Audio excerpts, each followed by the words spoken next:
चलिए इसको भी मैं रिमूव कर देता हूं। अब नेचर ऑफ मैथमेटिक्स, गणित की प्रकृति क्या है, उसको आप समझेंगे और नोट भी करेंगे। गणित की प्रकृति, गणित की प्रकृति, नेचर ऑफ मैथमेटिक्स,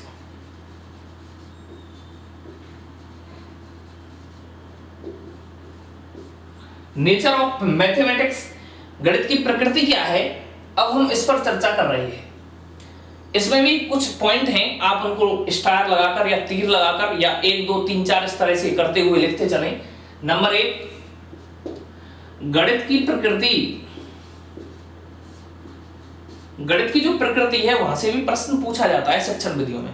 गणित की प्रकृति होती है, उसमें 3 जो पॉइंट हैं वो तो मैं यहां से लिखा रहा हूं, गणित की प्रकृति इसमें से दे देगा और 1 पॉइंट अन्य कहीं से दे देगा। और प्रश्न इस तरह पूछ सकता है गणित की प्रकृति नहीं है, तो उसमें आपको छांटना है, या 3 अन्य जगह से दे दे, 1 प्रकृति में से दे दे और पूछे कि गणित की प्रकृति है, तो आपको इनमें से उसमें पकड़ लेनी है और आपका प्रश्न जो है वो सही हो जाएगा। तो गणित की प्रकृति, पहला पॉइंट, गणित की प्रकृति सार्वभौमिक होती है, सार्वभौमिक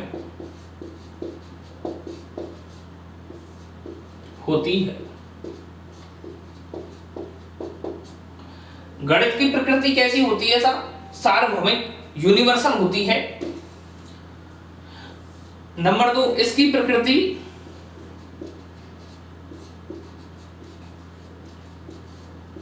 तार्किक होती है।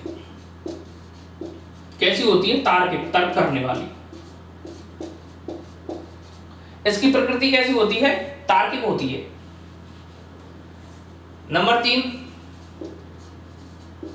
इसकी अपनी भाषा, अपनी भाषा सांकेतिक होती है, सांकेतिक होती है।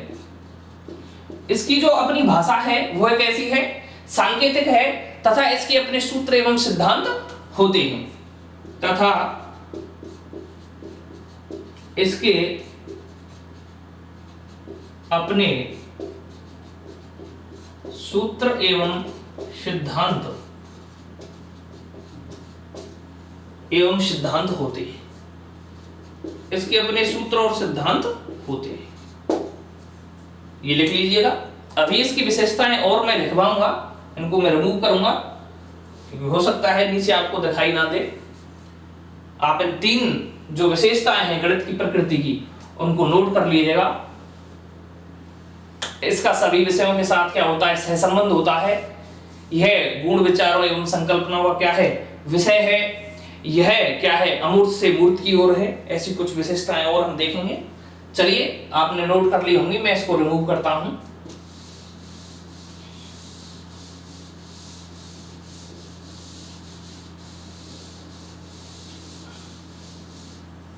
तीन विशेषताएं हमने लिखी। अगली जो गणित की प्रकृति की विशेषता है वो है इसका, किसका? गणित का। इसका सभी विषयों से,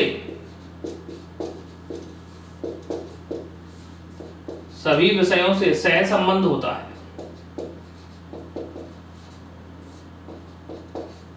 सहसंबंध होता है। नंबर 5, इसका सभी विषयों से क्या होता है साहब? सहसंबंध होता है। यह नंबर 5, यह गुण विचारों व संकल्पनाओं,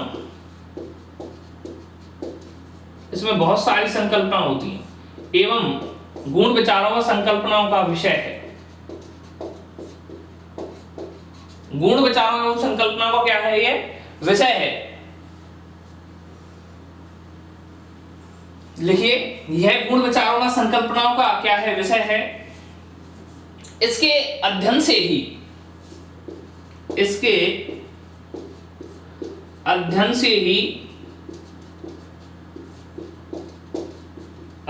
ही, बालकों में, इसके अध्ययन से ही बालकों में सर्वाधिक, सबसे अधिक,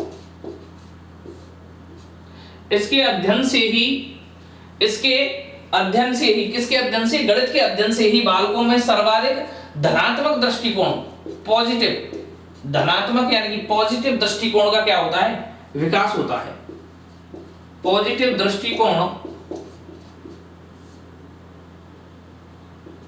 दृष्टिकोण का विकास होता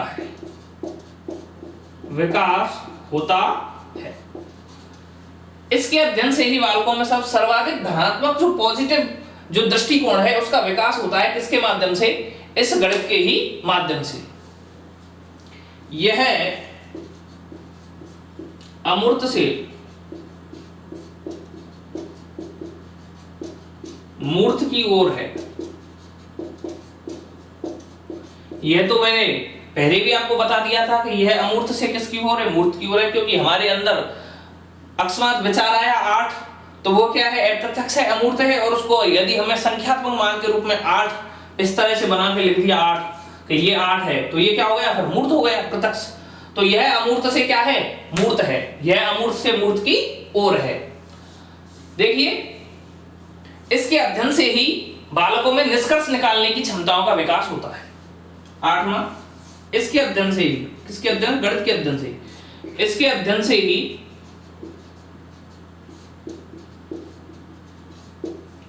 देखिएगा, जो इसका अध्ययन है ना, इसके अध्ययन से ही बालकों में, इसके अध्ययन से ही बालक जो हैं उन बालकों में निष्कर्ष निकालने की क्षमताओं का, बालकों में निष्कर्ष निकालने की क्षमताओं का, इसके अध्ययन से ही, किसके अध्ययन से, मैथमेटिक्स के अध्ययन से ही बालकों में निष्कर्ष निकालने की क्षमता, जो किसी चीज का निष्कर्ष निकलता है, वह निष्कर्ष निकालने की क्षमताओं का क्या होता है साहब, विकास होता है, की क्षमताओं का विकास होता है। आप इसको भी एक बार नोट कर लें, फिर मैं एक दो और है पॉइंट को लिखाऊंगा।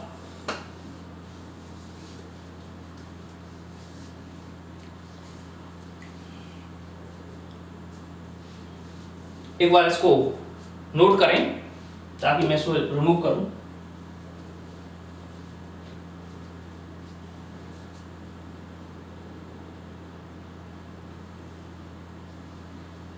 इनको हटा देता हूं मैं, एक दो को। चलिएगा आगे, 8 के बाद पॉइंट नंबर 9 डाल लीजिएगा। इससे बालकों की बौद्धिक क्षमताएं, इससे बालकों की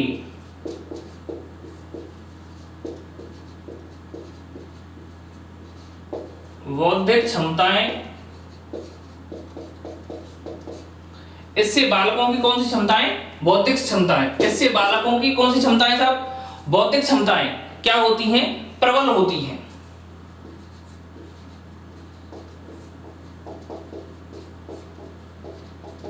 बौद्धिक क्षमता क्या होती है, प्रबल। एक पॉइंट और लिख लें इसमें कि गणित जो है वो एक वैज्ञानिक विषय है। पॉइंट नंबर 10, गणित एक वैज्ञानिक विषय है।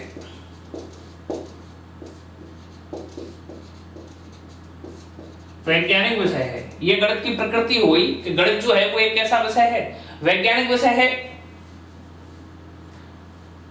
ये लगभग हो गए। एक और लिख लें आप, लिखना चाहें तो, कि गणित विषय में जो निष्कर्ष हैं वो संख्यात्मक निकाले जाते हैं। गणित विषय में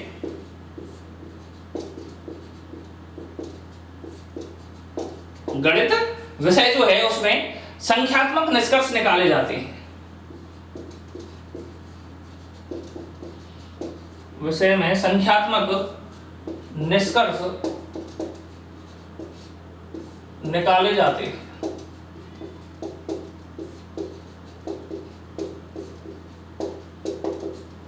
ये आपकी गणित की प्रकृति जो है, नेचर ऑफ मैथमेटिक्स, उसकी क्या क्या विशेषताएं हैं, कैसी उसकी प्रकृति है, उसको हमने 11 पॉइंटों के अंतर्गत उस सारी जो प्रकृति है उसकी प्रकृति को 11 पॉइंटों के अंतर्गत समेट लिया। ये हमारी गणित की प्रकृति हो गई कि गणित विषय में संख्यात्मक निष्कर्ष निकाले जाते हैं, ये उसकी प्रकृति हो गई। अब देखिएगा, इसको मैं रिमूव करता हूं। देखिए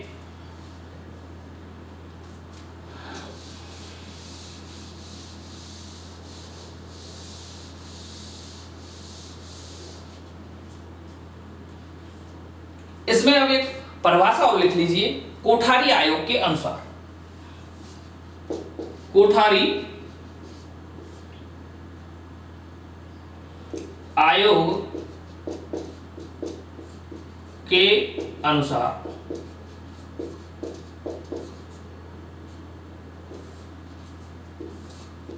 कोठारी आयोग ने क्या कहा था साहब, वो लिख लीजिएगा। कोठारी आयोग के अनुसार कि प्रारंभिक 10 वर्षों में,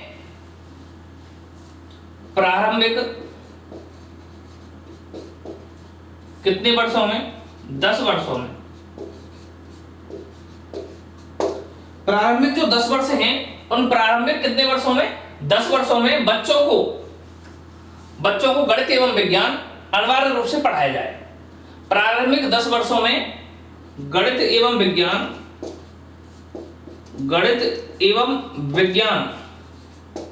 प्रारंभिक के जो 10 वर्ष हैं उन प्रारंभिक 10 वर्षों में गणित एवं विज्ञान, मैथ एंड साइंस जो है वो बच्चों को अनिवार्य रूप से पढ़ाया जाए। गणित एवं विज्ञान बच्चों को, किनको, बच्चों को, स्टूडेंट्स को अनिवार्य रूप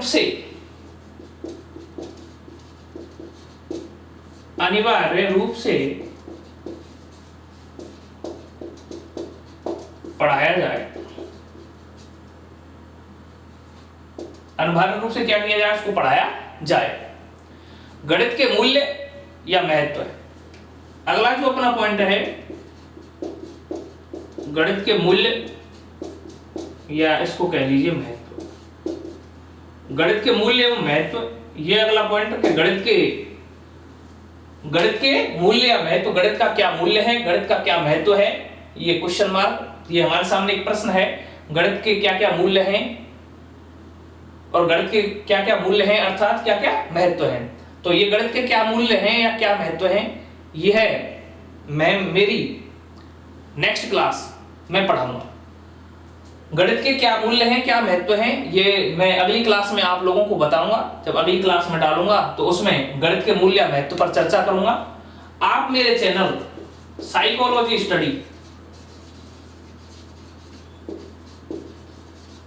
स्टडी को सब्सक्राइब करना ना भूलें और इसको ज्यादा से ज्यादा शेयर करें ताकि ये वीडियो गणित शिक्षण की जो क्लास है ये वायरल हो सके और प्रत्येक विद्यार्थी तक पहुंच सके जो कंपटीशन की एग्जाम की तैयारी कर रहा है, चाहे वो शिक्षक भर्ती की हो, सीटेट की हो या रीट की हो या आरपीएससी एग्जाम, किसी भी भर्ती की वो तैयारी कर रहा है जिस भर्ती में शिक्षण विधियां पूछी जाती हैं और शिक्षण विधियों में गणित की शिक्षण विधियां पूछी जाती हैं, तो वो गणित शिक्षण की विधियां उन सभी विद्यार्थियों तक पहुंच सकें जो गणित शिक्षण विधियों की क्या कर रहे हैं, तैयारी कर रहे हैं, जिनके एग्जाम में, जिनके पेपर में गणित शिक्षण की विधियां पूछी जाएंगी और जो तैयारी में लगे हुए हैं गणित शिक्षण की विधियों की में, उन तक मेरा ये वीडियो निश्चित रूप से, उन तक आप मेरी ये क्लास निश्चित रूप से पहुंचाएं ताकि वह विद्यार्थी लाभान्वित हो सकें। इसी के साथ धन्यवाद मेरे प्यारे विद्यार्थियों, थैंक यू।